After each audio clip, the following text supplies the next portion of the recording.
Bonjour, aujourd'hui nous allons voir comment atténuer ou même supprimer le voile qui vient se mettre par-dessus les photos quand on est à grande distance.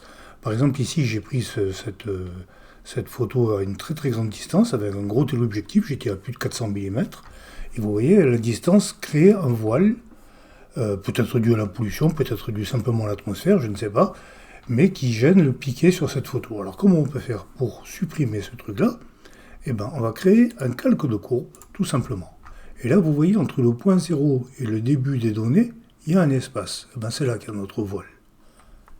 On va le créer, on va le supprimer canal par canal, rouge vers bleu. On commence par le rouge, on prend le petit triangle là en bas et on le pousse vers la droite, on le tire plutôt, jusqu'au début des données. On fait pareil pour le vert et pour le bleu. Voilà. Et là, on a avant, après. C'est quand même vraiment spectaculaire. Avant, après. Deuxième exemple, pris au 500 mm, la ville de Clermont-Ferrand prise depuis le sommet du Puy-de-Dôme. Là, on a même un parapentiste qui doit avoir une super vue. Mais il y a un voile, dommage. Alors, comment on va faire? Eh bien, la même méthode. Calque de courbe, canal rouge, on va prendre le petit triangle. Alors, astuce, en maintenant la touche Alt Option sur Mac enfoncée, en même temps que je tire le triangle, on voit un masque. Et dès qu'on voit apparaître les premières données là en bas, par exemple, hop, je reviens un petit peu en arrière et c'est bon. Je fais pareil, je maintiens la touche Alt, je tire à droite, dès que je vois apparaître les premières données, je reviens un petit peu et c'est bon. Pareil pour le bleu, les premières données, voilà. Avant, après. Là, c'est même trop, à mon avis. Il faudrait atténuer un petit peu l'opacité. Voilà, c'est mieux. Avant, après. Alors, il faut faire attention avec ça parce que des fois, ça fait un effet même négatif quand il y a plusieurs plans. Vous voyez, là, il y a un premier plan qui est proche, où il n'y a pas de voile, et un arrière-plan qui est beaucoup plus lointain. Enfin, il y a un deuxième et même un troisième plan qui sont beaucoup plus lointains et qui sont voilés.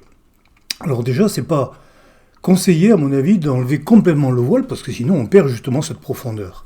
Mais il va se passer autre chose si on ne fait pas attention. Regardez, je vais appliquer le même procédé. Et là, vous allez voir que tout de suite, on a les données qui apparaissent. C'est les données du premier plan, forcément, parce qu'elles n'ont pas de voile. Alors on va continuer à pousser, je vais aller chercher le deuxième plan. Voilà.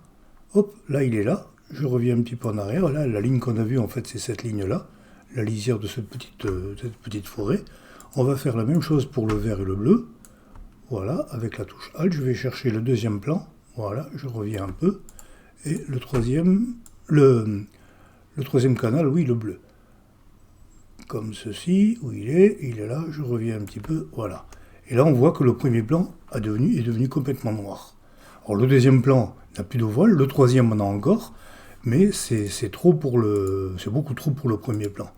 Alors, rappelez-vous, il y a quelques jours, je vous ai fait un mini tuto pour vous montrer comment créer un masque de profondeur. Je ne vais pas revenir sur les détails, retournez voir le mini tuto.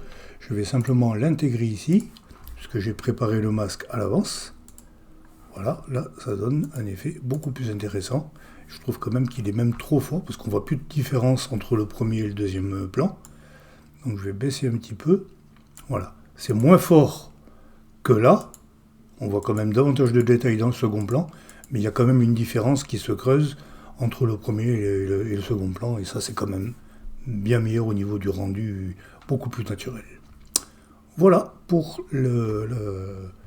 l'atténuation des voiles dans les lointains.